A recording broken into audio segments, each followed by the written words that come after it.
Crazy Scare 96 here, and I'm going to show you how to do a cool little jazz lick that's going to sound like this. Kind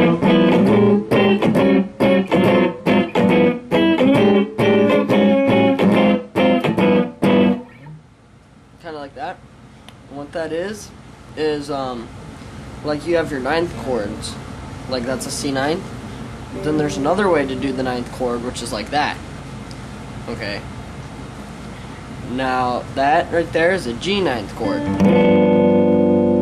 Okay, and I could also do that here. But anyways, those are also kind of jazzy chords. But this ninth chord, your first finger goes on the 3rd fret on the low E string. You're gonna hold your finger kind of slanted so you mute that A string. Your second finger is gonna go on the 3rd fret of the D. Okay, so it's like that. That's all we have so far, just playing those 3 notes. Then when you're playing the 9th chord, your finger usually goes here, but for this 13th chord it goes over here, which is the 4th fret of the G. So right now we have, okay, and then you take your pinky and you're gonna bar it across the B and the high E string on the 5th fret. Okay, and then all together you should have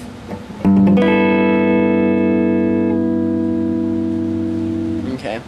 Now that's a G 13th chord. Now listen to how this 9th and 13th chord sounds. This is the 9th,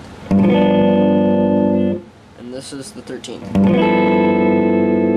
You can see that this is a jazzy chord, but not as much as that 13th, because the 13th is really used in jazz a lot. But for this little jazz rhythm, what you're gonna do is you're gonna play that. It's like really jumpy, so it's like 1, 2, and 3, 4, and 1, you know, like kind of counting it like that in a way. And so it's bump bump a dump bump a dump bump a dump bump, you know. So and then your next note after this G, and then you're gonna go to A sharp, you know. So the 6th fret, and you're gonna hold the same form. You're gonna try and hold the same form throughout the whole thing. There's no changes. So what you did here, just slide it up, and then you're gonna play that, and then down to A, which is the 5th fret on the low E, and then to G sharp on the low E or A flat, and then G.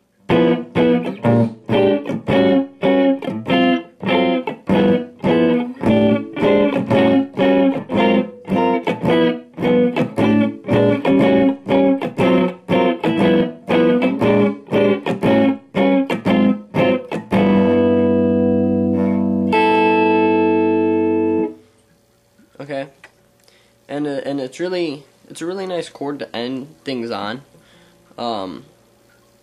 Once again, I'll show you how to form that chord. First finger on the 3rd fret of the low E, mute the A.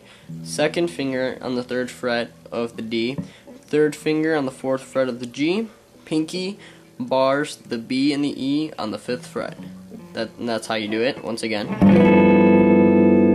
Okay, but like I said, it's a really nice way to, you know, stop things. Like if I was going to do 9ths,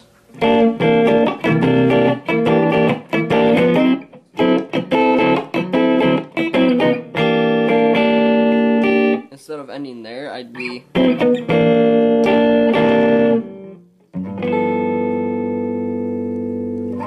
you know, it's a real nice way to calm things down when you're playing something that's kind of in a jazz rhythm. And jazz rhythms are kind of fun. And if I was going to do like a solo in there, really you can use the blues scale, which is,